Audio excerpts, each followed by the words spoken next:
सेलू शहरातील श्री संत गोविंदबाबा दादूपंथी मठ गोशाळेच्या 32 एकर जागेवर आकर्षक असे पर्यटन केंद्र उभारून गोशाळेच्या विकासासाठी आपण विशेष प्रयत्न करू।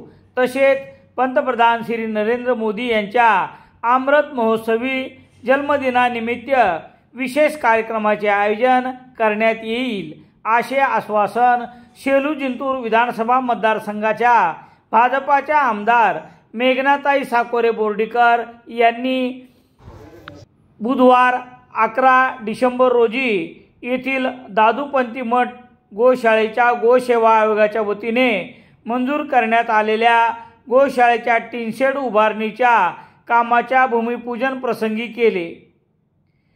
यावेळी भाजपा तालुका अध्यक्ष ॲडव्होकेट दत्तराव कदम, बाजार समितीचे संचालक डॉक्टर संजय रोडगे, माजी सभापती दिनकर वाघ, गोशाळेचे सदस्य सुरेंद्र तोष्णीवाल, जगन्नाथ पवार, अविनाश बिहानी, सूर्यकांत जाधव, रुपालीताई ठाकूर, कपिल फुलारी, अजय डासाळकर, कृष्णा काटे, ॲडव्होकेट कृष्णा शेरे, अनुप गुप्ता, अशोक शेलार आदींची यावेळी उपस्थिती होती। यावेळी नवनिर्वाचित आमदार मेघनाताई साकोरे बोर्डीकर यांच्या हस्ते गोमातेचे पूजन करण्यात आले, तर गोशाळेच्या वतीने आमदार मेघनाताई बोर्डीकर यांचा निवडणुकीत विजयी झाल्याबद्दल सत्कार करण्यात आला।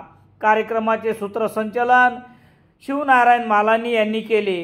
गोपूजनाने पौरोहित्य मनोहर महाराज रत्नपारखी यांनी केले। कार्यक्रम यशस्वीतेसाठी आनंद सोनी, बबलू दायमा, पापा काबरा, गोविंद सेलार, विजय पांडे आदींनी परिश्रम घेतले।